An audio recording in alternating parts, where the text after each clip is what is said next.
Hyundai Santa Fe, 2-литров турбо бензинов мотор на 60 000 км, 2017 година.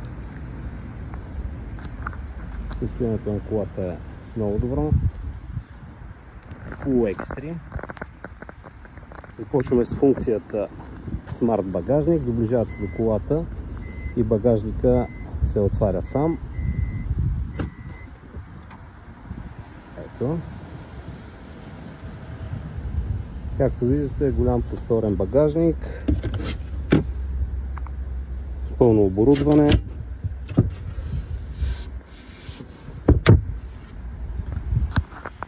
Затваряме.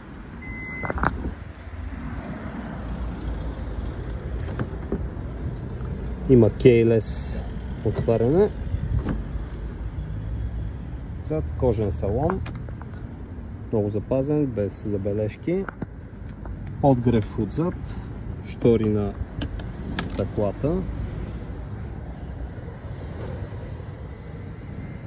Подгрев на задните седалки.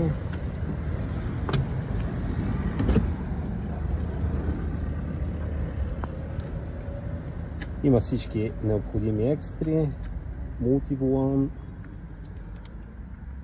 обдухване най-хубавата екстра, голяма панорама. Салона е в уникално състояние.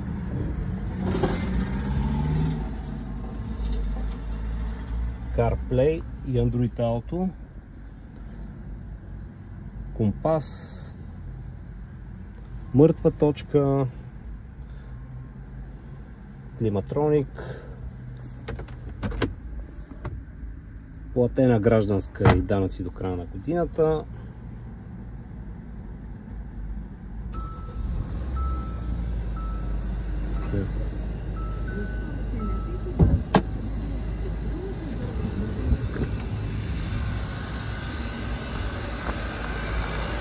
Двигателят работи уникално тихо.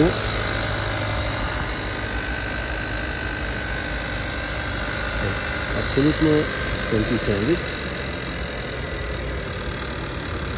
Може би най-здравия мотор с верига.